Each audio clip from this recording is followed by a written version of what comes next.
술이 깨고 나서야 할 수 있었던 담어의 자백에 의하면 정신을 혼미하게 만드는 약을 먹인 후에 그들이 몸을 묶고 항문에 고문을 하고 눈알을 파고 몸을 자르고 드릴로 머리에 구멍을 낸 다음에 그 구멍 안으로 염산을 주입해서 뇌를 녹이는 실험을 했다고 합니다. 머리를 염산으로 녹여서 해골을 만들어 모아놓고 자위를 하기도 했고요. 그 모든 행동들을 전부 카메라에 담습니다. 그리고 몸을 잘라내서 요리를 해먹고 남은 조각들은 냉장고에 보관하거나 벽에 묻었습니다. 경찰이 다모의 집 벽을 부수고 수색을 했고 벽 안쪽에선 다모의 진술처럼 시체들이 쏟아져 나왔습니다. 엄마가 동생을 데리고 떠나면서 다모의 광기가 폭발했다고 합니다. 집에 혼자 남겨져서 살게 된 때부터 살인을 시작한 다모는 히치하이킹을 하는 19살의 식스에게 맥주와 마리화나를 제안했고 식스는 다모의 집에 가는 대신 집까지 태워다 준다는 약속을 받아냅니다. 1년의 이러한 일들은 70년대 CP 문화에서는 조금도 이례적이지 않은 풍경이라고 하네요. 마른 체구에 머리가 긴 남성의 성적인 환상을 갖고 있던 다모는 식스의 머리를 바벨로 내리쳐서 기절시킨 후에 목을 졸라 살해하고 그 시신을 애무하고 자유행위를 했다고 합니다. 시신 처리 방법으로는 지하실에서 시신을 해체하고 뒷마당에 묻었다가 다시 꺼내서 뼈를 망치로 잘게 부숴 흩뿌리는 방법으로 증거를 인멸했습니다. 처음 계획은 시체를 토막내서 쓰레기장에 버리는 거였는데 버리러 가는 도중에 음주단속에 걸리는 바람에 토막 시체가 발각될 뻔했습니다. 그런데 운 좋게도 중앙선 위반 벌금을 내는 걸로 넘어갑니다. 다모는 오하이오 주립대에 입학했지만 결론부터 말하자면 한 학기를 마치고 중퇴합니다. 매일같이 보드카를 마셔댔고 수업에는 거의 들어가지도 않았습니다. 학비는 아버지가 보내주었지만 그것만으로는 충분하지 않았는지 2주에 한 번씩 피를 뽑아 팔거나 룸메이트들이 수업에 들어갔을 때 물건을 훔쳐서 전당포에 팔아 돈을 마련했습니다. 아마도 술값 충당을 위한 것이었지 않나 싶습니다. 결국 대학에서 쫓겨났고 알코올 중독은 더욱 심각해져서 매일 술에 취해 있었습니다. 아버지에 의해서 육군 의무병으로 입대를 하게 됐고 후반기 교육에서 인치 해부를 배우게 됩니다. 다모는 서독에 주둔하던 기갑연대에 배속되어서 의무병으로 근무하게 되는데 다모의 동기의 인터뷰에 의하면 그 동기는 고장난 장갑차 안에서 약에 취한 채 다모에게 강간을 당한 뒤 인생이 망가졌다고 말했습니다. 다모와 1년이나 넘게 룸메이트로 지냈던 또 다른 동기도 제프리 다모가 매일 자신을 강간하고 실용하고 고문했다고 주장을 했는데 그 또 다른 동기 말로는 그는 당시 17살 어린 나이였는데다 성폭행당한 걸 부대에 털어놓으면 놀림거리가 될까봐 말을 할 수가 없었다고 합니다. 이 육군 같은 경우 계약기간은 2년부터 시작해서 연장하는 방식이고 중범법자나 본인이 원하는 게 아닌 한 계약기간은 웬만해선 지켜주는 편인데 다모는 결국 그놈의 알코올 문제로 2년 만에 전역하게 됩니다. 다모는 알코올 중독 문제로 아버지와 불화가 갈수록 심해졌고 술에 취해 거리에서 술주정을 하다가 체포돼서 구류를 살다 나오는 등 나아지지 않았고 결국 아버지가 다모에게 돈을 대주는 것을 거부하는 지경까지 오자 다모는 할 수 없이 한동안 할머니의 집에서 할머니의 도움으로 살게 됩니다. 그래도 다모의 할머니는 손자에게 애정을 주면서 손자를 교화시키려 노력했다고 합니다. 그래서였는지 다모도 할머니한테는 공손하게 굴었고 시키는 대로 했다고 합니다. 이후 다모는 미러키에 정착을 했고 아파트를 얻어 독립을 해서 철장센터에 취직하지만 역시 술에 취해 알몸으로 공공장소를 다니는 추태를 부리는 바람에 10개월 만에 해고되고 맙니다. 1985년 1월부터 91년 체포되기 전까지 미러키 암브로시아 초콜릿 공장에 다닐 때부터 다모는 본격적으로 범죄를 저지르기 시작합니다. 게이바에서 만난 남자들을 다모 자신의 집으로 끌어들여서 살해하고 시체를 해체한 후에 식인 행위도 하는데 피해자 중에는 이성애자인 사람들도 있었다고 합니다. 주목할 점은 그의 범행 대상 18명 중 첫 번째, 두 번째, 17번째 희생자 3명은 유럽계 백인이지만 나머지 피해자는 흑인이 다수인 소수 인종들이었다는 점입니다. 하지만 이것은 인종차별과는 상관없는 다머의 개인적 취향으로 보는 견해가 우세합니다. 그 이유는 다머의 경제적 상황이 좋지 않았기 때문에 여건에 맞는 저렴한 아파트에 거주를 했고, 그 아파트와 주변 지역은 경제력이 좋지 않은 소수 인종들, 특히 흑인이 많이 거주하는 곳이었기 때문입니다. 또 다른 하나의 견해로는 슬럼가에서는 실종이 되더라도 제대로 수사하지 않는다는 점을 노렸다는 말도 흘러나옵니다. 91년 5월 다머는 동남아 라오스 출신인 코네락 신사선폰이라는 14살 소년에게 사진 모델이 되어주면 돈을 주겠다는 말로 자신의 집으로 데려가서 수면제를 탄 콜라를 마시고 정신을 잃은 소년을 성추행합니다. 다머는 이후 술을 마시기 위해 외출을 했고, 그 사이 소년은 도망쳐서 경찰의 도움을 청했지만 다머는 그 소년을 자신의 애인이며 19살이라고 말했고, 경찰은 약물에 의해 정상적인 행동이 불가능한 소년을 서로 다머에게 내줍니다. 당시 목격자들은 소년이 피를 흘리고 있었고 다머가 소년에게 주먹을 휘둘렀다고 증언했지만 경찰들은 그들의 증언을 무시했고, 일지에는 애인들끼리 가볍게 다투었음이라고 기록하고는 그 자리를 떠버립니다. 이후 소년은 다머에게 살해됩니다. 후에 신문에 난 코네락의 실종 광고를 본 한 시민이 경찰에 전화를 걸어 소년에 대해 물었지만 다머가 소년의 애인이며 그들의 성적 지향, 성적 취향은 자신들이 알 바 아니라는 말만 했다고 합니다.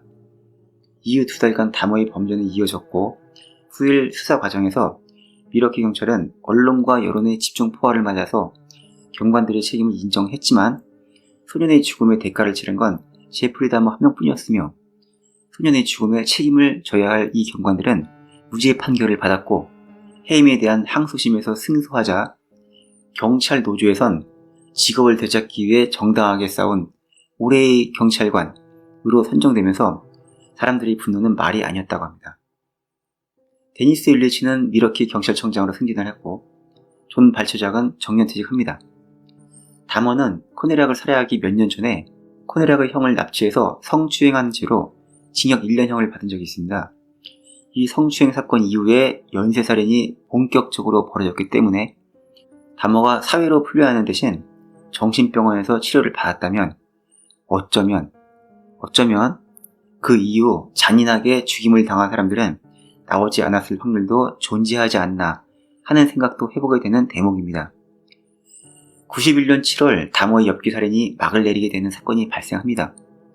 트레이시 에드워즈는 다머와 함께 다머의 집으로 갔고 수면제를 탄 음료수를 마시고 정신을 놓아가는 과정에서 다머의 소름 끼치는 행동에 다머의 집에서 도망쳐 나와 순찰 중이던 경관 2명과 다머의 집에 가게 됩니다. 다머의 집을 수색하는 과정에서 냉장고 안에 있는 잘린 사람의 머리가 발견되고 다머는 그 자리에서 체포됩니다. 변호인들은 다머가 중증 정신질환자라고 주장했지만 배심원들은 그가 정상은 아니라도 법적 심신미약은 아니라고 결론 지었고, 위스콘신주는 사형제도를 시행하지 않기 때문에 합산형으로 징역 937년, 사실상 가석방 없는 종신형을 선고받습니다. 심리학자들은 다머가 경계선 인격장애, 높은 반사회성과 우울감, 낮은 자존감을 보인다고 진단했습니다. 한편 언론의 모습이 드러나면서 테드 번디의 경우처럼 잘생긴 외모로 이목을 끌었고, 범죄자에 대한 패티시가 있는 많은 여자들에게 결혼해달라는 편지를 받았으며 심지어 돈까지 보내는 여성들도 있었다고 합니다. 교도소의 흑인 죄수들은 흑인만 골라 죽인 다머를 경멸했으며 살해를 품었기 때문에 교도관을 옆에 붙이고 이동해야 하는 경우가 많았다고 합니다. 한 번은 흑인 재수자가 칼을 휘둘러 다머의 목을 베었지만 경미한 부상이 그칩니다. 하지만 결국은 1994년 11월 정신병자인 크리스토퍼 스카버에게 살해됩니다. 크리스토퍼 스카버는 백인을 살해하고 무기징역을 살고 있던 범죄자였습니다. 화장실 청소를 하던 중 다머와 인종 관련 문제로 시비가 붙었고 변기뚜껑으로 머리를 난타해 죽였다고 스카버는 주장했습니다. 사실 어느 정도는 예견되는 일들입니다. 대부분 소수 인종 혹은 소년들만 골라 죽여온 백인 연쇄살인범을 흉폭한 재소자들 사이에 던져 넣으면 어떤 일이 벌어질지는 불을 보듯 뻔했습니다. 실제로 스카버의 아들인 크리스 스카버의 인터뷰를 보면 아버지가 다머를 죽인 것은 교도관들의 교묘한 수법이며 교도관들은 다머를 싫어하고 크리스토퍼가 그를 증오한 것을 알고 있었기 때문에 단 둘만 있을 공간을 제공하여 그를 죽이게 만들었다는 주장을 했습니다. 다머의 변호사는 그를 아동 성범죄자나 살인범 등과 함께 격리 수용할 것을 원했고 판사도 그쪽으로 판결을 내리려 했지만 다머 본인이 거부했다고 합니다. 피해자들의 가족들은 정의가 실현되었다며 기뻐했습니다. 다머의 시신은 집으로 보내졌는데 다머의 어머니는 다머의 뇌를 연구하게 하여 살인마 연구에 도움을 주자고 했지만 그의 아버지는 그냥 조용히 화장해 주자고 했고 결국 다머는 간단한 장례 후 화장되었으며 살던 아파트는 92년 11월에 철거되었다고 합니다. 그의 남은 자산은 피해자 배상에 쓰였는데 대부분 피해자 가족들이 태워 없앴다고 합니다. 한편 넷플릭스에서 괴물 제프리 다머 이야기라는 드라마를 제작합니다. 엑스맨 유니버스의 퀵실버로 유명한 에반 피터스가 제프리 다머 역을 맡았습니다. 제프리 다머의 성장 과정을 보면 어린 다머는 부모들의 폭력적인 논쟁과 끊임없이 벌어지는 부부싸움이라는 환경 속에 방치됩니다. 다머는 부모님이 언쟁을 벌일 때마다 집을 뛰쳐나와 죽은 동물들을 해부하면서 시간을 보냈고 아버지에게서 받은 과학 교재로 놀면서 인근의 숲에서 동물과 곤충의 사체를 수집해 표본을 만드는 것이 취미였고 다머가 어렸을 때부터 열광했던 것은 죽은 동물 사체의 뼈와 내장뿐이었다고 합니다. 다머의 아버지의 말에 의하면 다머는 뼈들이 내는 소리에 매우 흥분되었다라고 말했으며 동물뼈에 집착하는 모습을 보였다고 합니다. 12살 때부터 동물 사체를 해부하기 위해 사체를 줍기 시작했고 로드킬 당한 동물을 담을 쓰레기 봉투를 겉옷주머니에 항상 지니고 다녔다고 합니다. 하지만 여느 연쇄살인범들과는 달리 동물을 고문하거나 죽이는 것을 좋아하지는 않았고 애완동물을 사랑했다고 합니다. 사춘기가 시작되면서 제프리 다머는 자신이 동성애자라는 것을 발견했고 이웃집에 사는 소년과 14살 때 첫 경험을 하게 되는데 그 경험은 생각보다 그를 만족시켜주지 못했다고 합니다. 그는 살아있는 사람과 관계 맺는 것보다 죽은 사람에 더 관심이 많았기 때문입니다.